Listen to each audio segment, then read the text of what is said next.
Doctor साहब, हमने देखा कि 7 सीटों पे ये उपचुनाव हुए थे। जो स्कोर रहा वो 4-3 का रहा। इसमें 4 रहा इंडिया का और 3 रहा भाजपा का। तो क्या जो ये 4-3 का परिणाम है, ये 2024 में इंडिया के लिए जीत का रास्ता खोल रहा है?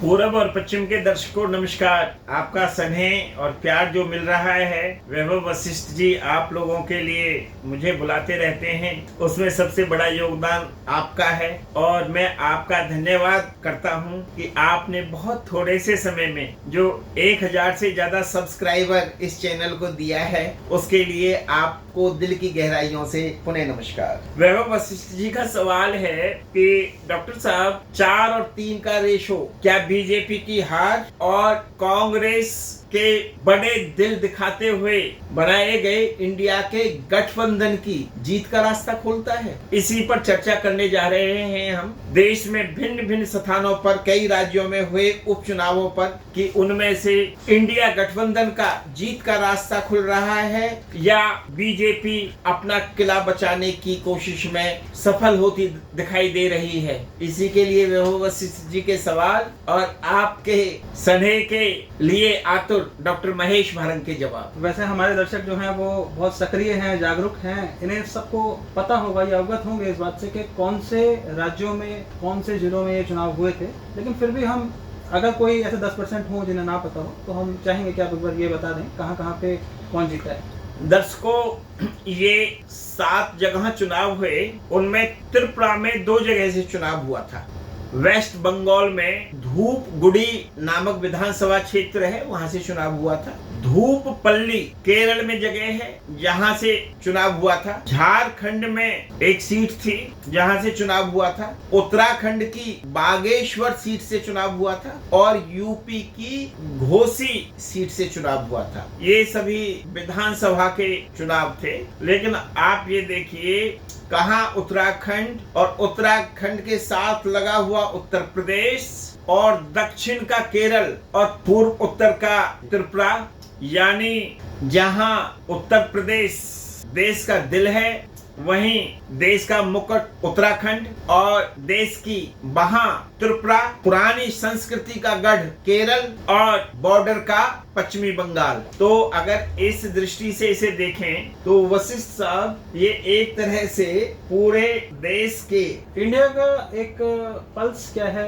क्या ये यहाँ पे देखने को मिल रही है हमें? भाई देखो, भिन्न भिन्न स्थानों से पे चुनाव हुआ है, भिन्न भिन्न संस्कृतियों में चुनाव हुआ है। मेरा भारत महान है क्योंकि सबको साथ समेटे हुए है। तो कहाँ केरल, जहाँ पर कांग्रेस ने ऐसी जीत अर्जित की कि बीजेपी को अपने मत बताने में शर्म आ रही है। मेरे को बता दीजिए डॉक्टर साहब, आप कितने क्या मैं आपके साथ दर्शकों को भी बता रहा हूँ कि भाई, जिस पार्टी का देश में शासन हो और जिस पार्टी में ये कहने की क्षमता हो या उनका बड़बोलापन हो कि एक अकेला सब पर भारी, और केरला जो हमारे देश का ही बहुत बड़ा संस्कृति से भरा हुआ स्टेट है, वहां पर लगभग 1200 वोट लेकर बीजेपी का कैंडिडेट हार जाए। आप इसको इतना सरल क्यों ले रहे हैं? आप कह रहे हैं कि सिर्फ गिनती के 1200 वोट आए? 1200 वोट ही नहीं आए, लगभग 1200 वोट ही नहीं आए जी, बल्कि उनका नंबर भी तीसरा आया, मुकाबले में ही नहीं थे जी। जब 3 लड़ेंगे तो तीसरे आ गए, वो ज्यादा 3 ही होंगे मेरे ख्याल से। देखिए, मेरे को तो ये लग रहा था लड़े तो 4 थे और लड़े और भी थे। चौथे का नाम तो मैं इसलिए नहीं ले रहा कि वो टोपीबाज है, और टोपीबाज केजरीवाल, वोट 700 भी नहीं मिले उसको। ये केजरीवाल वहाँ पे क्या कर रहे थे केरल में? देखिए, केजरीवाल केरल में यह दिखाना चाह रहा था कि भाई जो कुकर्म मैंने किए हैं वो मेरा पीछा नहीं छोड़ रहे, और मुझे अगर कहीं पर सौदेबाजी करने का मौका मिल सकता है तो वो कांग्रेस है। कांग्रेस को नुकसान पहुंचा के, उसको चोट पहुंचा के, और फिर कांग्रेस से ही सौदेबाजी करें।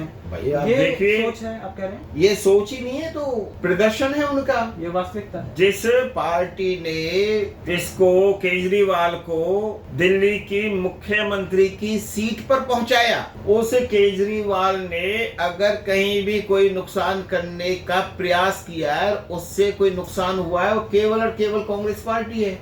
तो डॉक्टर साहब, इंडिया जो अलायंस है उसने जो 4 सीटें जीती हैं, वो पहले तो यहीं पे देख लेते हैं। यूपी में सपा जीती है, घोसी विधानसभा का जो उपचुनाव हुआ था, और दूसरे फिर वेस्ट बंगाल है, तो वेस्ट बंगाल में ममता बनर्जी, उन्होंने बीजेपी से उस सीट को जीत लिया। उसके बाद केरल में जो ओमन चांडी वहाँ पे पहले मुख्यमंत्री रह चुके हैं केरल के, उन्हीं के बेटे जीते उनके हैं। बेटे जो दिल्ली यूनिवर्सिटी से अभी कुछ साल पहले वो LLB भी कर रहे थे, और पता चला कि भारत जोड़ो यात्रा में वो राहुल गांधी के साथ 4000 किलोमीटर उन्होंने यात्रा करी, और उस यात्रा के दौरान ही उनके पिता का ये दुखद बात है कि उनका निधन हो गया, और कांग्रेस पार्टी ने उन पे भरोसा जताया, वो भी उस भरोसे पे खड़े उतरे, और उन्होंने अपने पिता के रिकॉर्ड को भी तोड़ा है। चुनाव में जीत के आए हैं और पहली बार वो विधानसभा में बैठेंगे। अपने पिता की जो विरासत है वो अब उसे आगे बढ़ाएंगे। तो ऐसे यूपी, पश्चिम बंगाल और केरल 3 सीटें हो गई इंडिया अलायंस की, और एक चौथी कौन सी है डॉक्टर साहब? वशिष्ठ साहब, पहले ओमन चांडी की बात करते हैं। ओमन चांडी को राहुल गांधी की मेहनत का प्रसाद मिल गया।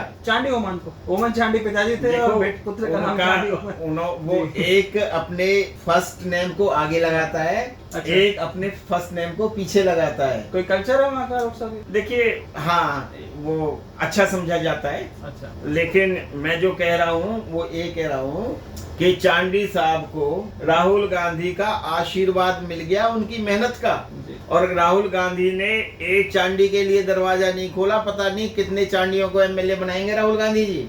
मेहनत की है। भारत यात्रा का आगाज अब तक घूम रहा है। तो आप कह रहे थे वशिष्ठ साहब कि चौथी सीट पूछा था मैं आपसे कि इंडिया अलायंस की कौन सी है? 4 सीटें जीती हैं। देखो, मैं बता रहा हूँ आपको कि ये केवल 7 सीट थी। हाँ जी। तो आप मुझे पूछ रहे थे कि ये जो 7 सीट हैं, इनमें से कांग्रेस का अलायंस, मैं तो कांग्रेस का अलायंस इसलिए कहूंगा कि भाई तो कुछ भी कहता रहे। हाँ जी। वशिष्ठ साहब, आप सोचिए कि अभी भी अगर कैडर पूरे देश में किसी का है तो वो कांग्रेस का ही है जी। और सबसे ज्यादा सीटें अगर किसी के पास है तो वो केवल और केवल कांग्रेस के पास है विपक्ष में। जी।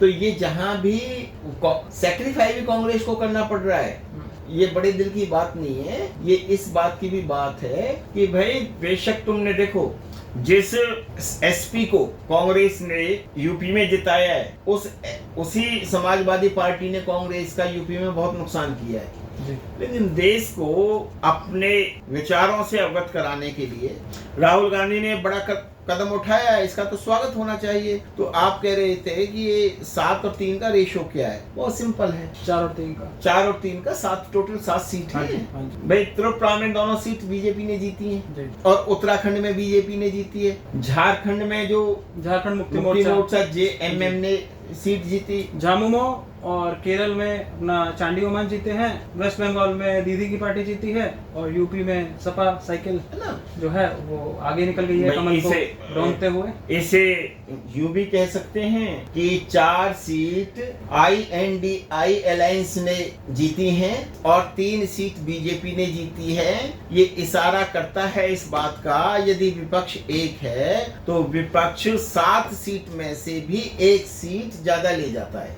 बीजेपी 3 पर सिमट कर रह जाती है और विपक्ष 4 सीट ले जाता है। डॉक्टर साहब, क्या ये इंडिया के लिए जीत का रास्ता खोल रहा है? देखिए वशिष्ठ साहब, प्रत्यक्ष को क्या प्रमाण की जरूरत है? ये MP का चुनाव तो था नहीं, MLA का चुनाव था, डिफरेंस स्टेट में था। स्थानीय मुद्दे जो थे उनका भी बहुत मैं मुद्दे की बात नहीं कर रहा। मैं बात ये कर रहा हूँ कि उत्तराखंड और त्रिपुरा में बीजेपी ने जीत हासिल की है। जी। पश्चिमी बंगाल, केरल, झारखंड और यूपी 4 प्रदेशों में वो हारी है। तो अगर ये भी देखा जाए तो यूपी में तो बीजेपी की गवर्नमेंट है और कौन सी कसर उठा के छोड़ी होगी योगी बाबा ने। 4-3 का जो परिणाम है, क्या ये इंडिया की जीत का रास्ता खोल रहा है, या फिर ये सिर्फ विधानसभा थे, स्थानीय मुद्दों की बात थी, इसको हम राष्ट्रीय राजनीति, जहाँ पे डिफेंस, नेशनल डिफेंस की बात हो जाती है, राष्ट्र की अर्थव्यवस्था की बात हो जाती है। अर्थव्यवस्था हालांकि कोई बहुत ऐसा नहीं है कि बीजेपी के समय में अच्छी रही है, वो पहले अच्छी थी, ये खुले तौर पे सबको पता है। लेकिन राष्ट्रवाद की बात आ जाती है तो वहाँ पे कहते हैं मोदी से मजबूत कोई दिखाई नहीं देता, तो इसलिए मोदी है तो मुमकिन है, और मोदी नहीं तो कौन, ऐसी बातें आ जाती हैं। और राष्ट्रीय राजनीति में कोई विकल्प दिखाई नहीं देता बीजेपी का। तो फिर ये 4-3 का जो परिणाम है, क्या ये इंडिया के लिए कोई उम्मीद देता है या नहीं? देखिए, जिस तरह से राहुल गांधी ने अखिलेश का यूपी में साथ दिया है, यदि अखिलेश राहुल गांधी का उसी तरह से यूपी में साथ देते हैं तो हाँ, इस अलायंस का भविष्य अच्छा है। जिस तरह से कांग्रेस ने वेस्ट बंगाल में ममता का साथ दिया है, इस तरह से ममता दीदी यदि कांग्रेस का साथ देती हैं तो हाँ, इस अलायंस का भविष्य अच्छा है। लेकिन जैसे ये केजरीवाल ने केरल में अपनी बेइज्जती कराने के लिए कांग्रेस के सामने अपना कैंडिडेट खड़ा किया है, तो फिर इस अलायंस का भविष्य राम जाने। डॉक्टर साहब, ये मतलब बात तो बड़ी हास्यास्पद सी है कि केजरीवाल जी ने क्यों भेज दिया अपने कैंडिडेट को वहाँ पे चौथे नंबर पे आने के लिए? मतलब क्या क्या दिमाग में आ रही थी इनके? भाई, जो व्यक्ति एक केंद्र शासित प्रदेश का मुख्यमंत्री होकर और पगलाया हुआ रहे कि भाई मैं दिल्ली का मुख्यमंत्री हूँ, जनता ने मुझे चुना है, सब कुछ मेरे हिसाब से चलना चाहिए, उसे इतनी बुद्धि नहीं है कि अकेले तुझे ही चुना है जनता ने। जनता ने इन और एमपी को नहीं चुना, राहुल गांधी को जनता ने नहीं चुना, नरेंद्र मोदी को जनता ने नहीं चुना, और जो प्रदेशों के प्रतिनिधि हैं या जो और सांसद हैं, उन्हें जनता ने नहीं चुना। डॉक्टर साहब, ये हम देख रहे हैं कि सपा में कांग्रेस और अखिलेश यादव, इनके बीच में अंडरस्टैंडिंग है, ठीक है? क्यों है? क्योंकि राहुल गांधी भली भांति समझते हैं कि सपा का वहाँ पे एक आधार है, ठीक है, उनका आधार है। वो समझते हैं पश्चिम बंगाल में टीएमसी सबसे स्ट्रॉन्ग फोर्स है आज की डेट में। वास्तविकता यही है डॉक्टर साहब, कोई कुछ भी कहे, ठीक है? तो वो चीज जब राहुल गांधी को समझ आती है तो केजरीवाल को समझ क्यों नहीं आती कि केरल में क्या लेने जा रहे हैं वो? किस मतलब एक बिल्कुल इतने पढ़े लिखे व्यक्ति हैं वो, आईएएस का पेपर दिया है उन्होंने और लगभग बन ही गए थे, ठीक है? वो आईआरएस, वो भी एक बहुत बड़ी बात होती है, चुनिंदा लोग बनते हैं। तो इतने ज्ञानवान व्यक्ति हैं, साउंड नॉलेज है उन्हें हर मुद्दे पे, तो फिर ये केरल में जाना, ये तो मतलब एक बुद्धिमत्ता का परिचय नहीं दिया उन्होंने। इस तरह से कर साख को ही बट्टा लगा है उनकी, और कहीं ऐसा ना हो कि इसी चक्कर में इन्हें निकाल दिया जाए इंडिया अलायंस से। वशिष्ठ साहब, आप जानिए कि राहुल गांधी या अखिलेश यादव, इनका मस्तिष्क खुला हुआ है। ये नहीं देख रहे कि भाई हमें लाभ होगा या हानि होगी। ये कुछ ना कुछ प्रतिशत देश के बारे में सोचते हैं।